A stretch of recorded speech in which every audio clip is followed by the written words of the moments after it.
हरियाणा में नई सरकार का शपथ ग्रहण जल्द ही होगा। जी दिल्ली एनसीआर हरियाणा के पास संभावित मंत्रियों की लिस्ट भी है, जिसमें अनिल विज का नाम शामिल है। मूलचंद शर्मा भी मंत्री बनाए जा सकते हैं। वहीं महिपाल ढांडा, राव नरबीर, कृष्ण बेदी मंत्री बनाए जा सकते हैं। आरती राव, हरविंदर कल्याण, रणबीर गंगवा का नाम भी इसमें शामिल है। कृष्ण मिड्ढा और अरविंद शर्मा भी मंत्री बनाए जा सकते हैं। बड़ी खबर हम आपको बता रहे हैं। तो बहुत जल्द देखिए नई सरकार का शपथ ग्रहण भी हो जाएगा, बहुत जल्द तारीख भी आ जाएगी।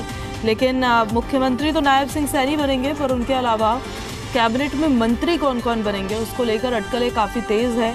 कई नाम हैं जिनका फिलहाल रेस में नाम चल रहा है मंत्री पद के लिए, जैसे अनिल विज जो पंजाबी समुदाय से आते हैं, कृष्ण बेदी जो वाल्मीकि समुदाय से आते हैं, कृष्णलाल पवार जाटव समुदाय से आते हैं, और अरविंद शर्मा ब्राह्मण समाज से आते हैं, कृष्ण मिड्ढा पंजाबी समाज से आते हैं, महिपाल ढांडा जाट समुदाय से आते हैं, मूलचंद शर्मा ब्राह्मण समाज से आते हैं। ऐसे और भी कई नाम हैं।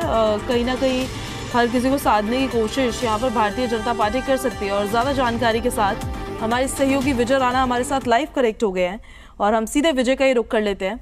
विजय, शपथ ग्रहण तो खैर हो जाएगा और मुख्यमंत्री भी नायब सिंह सैनी बनेंगे। सबसे ज़्यादा चर्चाएं हो रही है कि उनके कैबिनेट में किस किस को मिलेगी जगह। विजय। बिल्कुल, क्योंकि हरियाणा में 90 विधानसभा सीटें हैं और अनुपात के हिसाब से हरियाणा में कुल 14 लोग जो है मंत्री बन सकते हैं, जिसमें से एक मुख्यमंत्री रहेंगे और बाकी 13 जो है वो कैबिनेट मंत्री और राज्य मंत्रियों का दर्जा दिया जाएगा।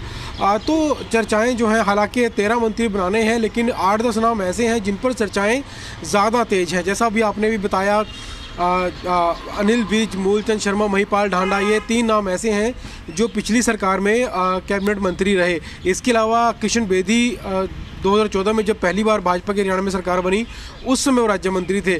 यानी ये 4 नाम हम ऐसे कह सकते हैं जिनका मंत्रिमंडल में शामिल होना लगभग तय माना जा रहा है। इसके अलावा जो बाकी जो सीनियर नेता हैं, सीनियर पार्टी के नेता हैं, या जो कई बार विधायक बन चुके हैं, या जिनका जो रिपोर्ट कार्ड है पिछला वो भी अच्छा रहा है, या उन्होंने अलग अलग जिम्मेदारियां पार्टी में, संगठन में संभाली हैं, तो उन लोगों को भी इस बार जगह जो है पार्टी में मिल सकती है। उसमें चाहे हम हरविंदर कल्याण की बात करें, कृष्ण मिड्ढा की बात करें, या जिस तरह से राव इंद्रजीत एक बड़ा चेहरा दक्षिण हरियाणा में, तो उनके बिहाव पे अगर बात करें, आरती राव को भी जगह मिल सकती है। इसके अलावा श्रुति चौधरी या रणबीर गंगवा पिछली सरकार में डिप्टी स्पीकर थे और लगातार 3 बार विधायक वो जीत कर आए हैं। इस बार बरवाला से वो जीत कर आए हैं, डिप्टी स्पीकर रहे, तो उनको भी कैबिनेट में जगह मिल सकती है। तो ये तमाम ऐसे नाम हैं, जो 8-10 नाम हैं जिन पर ज़्यादा चर्चाएँ इस बार हो रही हैं। और उसके अलावा जो जातीय समीकरण है, हालांकि उसको भी अनदेखा भाजपा नहीं करेगी और भाजपा की कोशिश यही रहेगी कि सीनियर नेताओं के साथ साथ बीजेपी जुटी रहेगी। लेकिन क्या नए चेहरों को भी मौका मिल सकता है इस बार कैबिनेट में? लास्ट टाइम जो 10 मंत्री थे उनके 10 में से 8 मंत्री तो चुनाव हार गए अपना। बिल्कुल, ज़्यादातर जो चेहरे हमने पहले जो 5 चेहरे बताए, जैसे कि अनिल विज, मूलचंद शर्मा, महिपाल ढांडा, कृष्ण बेदी और रणबीर गंगवा, ये जो लोग हैं जो पहले कैबिनेट में रह चुके हैं, तो इनको तो मौका मिलेगा। लेकिन इसके अलावा जो बाकी जो चेहरे होंगे, क्योंकि 13 लोग शामिल करने हैं और 5 इन लोगों को अगर हम अलग कर दें, तो बाकी जो लोग होंगे वो हमें कैबिनेट में नए चेहरे ही देखने को मिलेंगे, चाहे वो आरती राव हो, श्रुति चौधरी हो, हरविंदर कल्याण हो, कृष्ण मिड्ढा हो।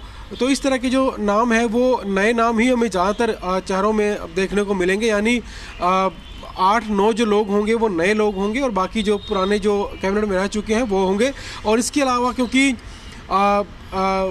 भाजपा जातीय समीकरणों की अगर हम बात कर रहे थे, तो जिस तरह से कई जाट विधायक भी जीत कर आए हैं, ब्राह्मण समाज से भी कई लोग जीत कर आए हैं, पंजाबी समाज से भी कई लोग जीत कर आए हैं, तो उनका भी भाजपा की ओर से ध्यान रखा जाएगा और उस हिसाब से एक मंत्रिमंडल को सेट किया जाएगा भाजपा की ओर से, ताकि जो अच्छे नेता जो हैं, जिनका रिपोर्ट कार्ड पहले अच्छा रहा है, अच्छा काम किया उन्होंने अपने अपने हलकों में, उनको भी मौका दिया जाए और साथ साथ जो जातीय समीकरण है उसको भी साधा जाए। यानी ओबीसी से भी लोग आएँ, या जो दलित समुदाय से जो नेता हैं जैसे कृष्ण बेदी हैं, उनको भी साथ में लिया जाए तो तमाम जो समीकरण है भाजपा की ओर से बढ़ाए जाएंगे। हालांकि ये एक बहुत कोई लंबी चौड़ी एक्सरसाइज भाजपा करने की ज़रूरत नहीं है, क्योंकि भाजपा के पास पहले से जो नेता है वो मौजूद है। उनमें से एक बार नाम जो है भाजपा को फाइनल करने और आजकल में वो नाम फाइनल हो भी जाएंगे और उम्मीद की जा रही है कि आने वाले 2-4 दिनों में यानी 15 अक्टूबर तक शपथ ग्रहण समारोह होगा, तो उसमें हमें ये चेहरे देखने को मिल सकते हैं। जी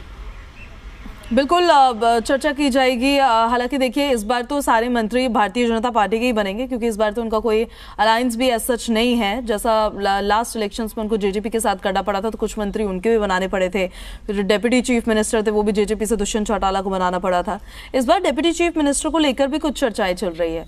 2 डिप्टी चीफ मिनिस्टर बनाए जा सकते हैं क्या?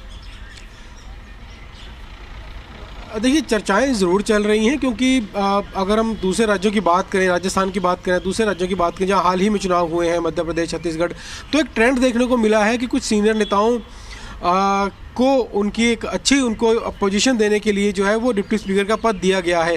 हरियाणा में 2014 में जब सरकार बनी थी उस समय किसी को भी डिप्टी स्पीकर नहीं बनाया गया था, लेकिन 2019 में गठबंधन के तहत दुष्यंत चौटाला को उप मुख्यमंत्री ज़रूर बनाया गया था। हालांकि इस बार भाजपा को कोई ज़रूरत नहीं है डिप्टी स्पीकर का पद किसी को देने की, क्योंकि डिप्टी स्पीकर का पद एक संवैधानिक पद नहीं होता है। ये सिर्फ पार्टी की ओर से एक सीनियर नेताओं को किसी को दिया जा सकता है, या फिर गठबंधन के तहत कई बार कुछ शर्तें ऐसी आगे आ जाती हैं तब ये पद दिया जाता है, लेकिन संवैधानिक पद जो है वो नहीं है। तो हो सकता है दिया जाए, लेकिन इसकी संभावना बहुत ज़्यादा नहीं है, क्योंकि भाजपा को इस समय किसी को ऐसी आवश्यकता नहीं है डिप्टी सीएम का पद देने की। लेकिन यही बात सामने आती है कि जो सीनियर नेता हैं, चाहे वो अनिल विज की बात कर लें या अरविंद शर्मा की बात कर लें, जो पहले सांसद भी रह चुके हैं, 4 बार सांसद रह चुके हैं, इस बार गोहाना से वो जीत कर आए हैं, तो ऐसे जो नेता हैं उनको एक अच्छी पोजीशन देने के लिए, एक सामान्य पद देने के लिए, हालांकि उन्हें जो है डिप्टी स्पीकर का पद, डिप्टी सीएम का पद दिया जा सकता है। लेकिन वैसे अगर हम बात करें, ज़रूरत के हिसाब से बात करें, जिस तरह 2019 में ज़रूरत थी भाजपा को, वैसी कोई ज़रूरत इस बार इसमें नज़र नहीं आती। जी बिल्कुल, और कहीं ना कहीं एक जो गुलदस्ता बनाने की कोशिश भारतीय जनता पार्टी करेगी अपने कैबिनेट में, तो डिप्टी चीफ मिनिस्टर की हमने बात करी, मंत्रियों की अगर हम बात कर लें तो उसमें ऑलमोस्ट हर फूल, हर समुदाय से, हर समाज से लाने की वो कोशिश करेंगे, ताकि ये संदेश जाए एक तरीके से जनता के बीच में कि किसी एक जाति विशेष की राजनीति भारतीय जनता पार्टी नहीं करती है, बल्कि सर्व समाज को साथ लेकर चलने वाली पार्टी है बीजेपी। बिल्कुल, अगर हम पिछला मंत्रिमंडल भी देखें तो हमें तब भी ये देखने को मिला था कि तब भी हर समाज से लोगों को मंत्रिमंडल में जोड़ा गया था, क्योंकि पिछली सरकार में अनिल विज गृह मंत्री थे तो वो पंजाबी समाज से आते हैं, कमल गुप्ता यूएलबी मिनिस्टर थे, वो बनिया समाज से आते हैं, महिपाल ढांडा जाट समाज से आते हैं, और उससे पहले कृष्ण बेदी जब मंत्री थे तो राज्य मंत्री थे पिछली सरकार में, तो वो जो है दलित समाज से आते थे। तो तमाम समाजों को ज़रूर मंत्रिमंडल में पहले भी जगह दी गई है भाजपा की ओर से, चाहे वो 2014 की सरकार की बात करें या 2019 की बात करें या 2024 में जब चेहरा बदला गया था मुख्यमंत्री का, तब जब मंत्रिमंडल में बदलाव हुआ था तब की बात करें तो अक्सर जो है कंवरपाल मंत्री थे वो गुजर समाज से आते थे, इसके अलावा जेपी दलाल वो भी जाट समाज से आते थे। तो तमाम समुदायों को जो है जोड़ा था भाजपा ने मंत्रिमंडल में, और ना सिर्फ जातीय समीकरण देखे गए थे बल्कि उन मंत्रियों की जो उपलब्धियां हैं, जो कामकाज का तरीका है, जो रिपोर्ट कार्ड है वो भी देखा गया था, उनकी सीनियरिटी क्या है वो भी देखी गई थी।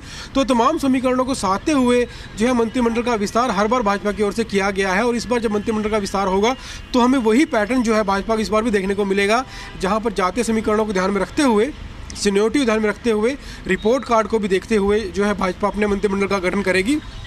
और आने वाले दिनों में 13 मंत्रियों के नाम जो है हमें अब देखने को मिलेंगे, 13 नए चेहरे हमें इस बार मंत्रिमंडल में देखने को मिलेंगे। और ख़ास तौर पर ये भी एक सवाल उठता है जब मंत्रिमंडल गठन की बात आती है कि जो विभाग होंगे उसका बंटवारा जो होगा, हालांकि ज़्यादातर विभागों का बंटवारा हो जाएगा आराम से, कोई समस्या नहीं है। जो 2-3 विभाग ऐसे हैं जैसे कि गृह विभाग है, टाउन एंड कंट्री प्लानिंग है, एक्साइज एंड टैक्सेशन है, और इसके अलावा अगर हम बात करें गृह विभाग की, अगर हम बात कर लेते हैं, वित्त विभाग की अगर हम बात कर लेते हैं, तो ये 3-4 विभाग ऐसे हैं जो सबसे बड़े विभाग माने जाते हैं।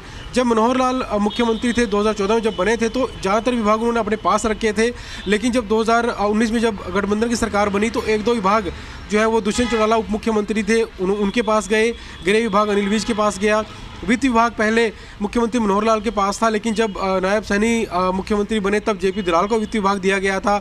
तो ये 3-4 विभाग हैं जो हमेशा एक चर्चा का विषय जरूर रहते हैं कि ये विभाग जो है या तो मुख्यमंत्री के पास रहेंगे या फिर सबसे जो सीनियर नेता होंगे जो कैबिनेट में शामिल होंगे उनको ये विभाग दिए जाएंगे। तो इन विभागों के आधार पर भी एक सीनियरिटी का फैसला जो है वो हर पार्टी में किया जाता है। तो इस बार ये भी देखना होगा कि ये जो 3-4 विभाग हैं ये किसके पास जाते हैं। जी ठीक है विजय, अपडेट्स लेते रहेंगे हम आपसे। आपका बहुत बहुत शुक्रिया।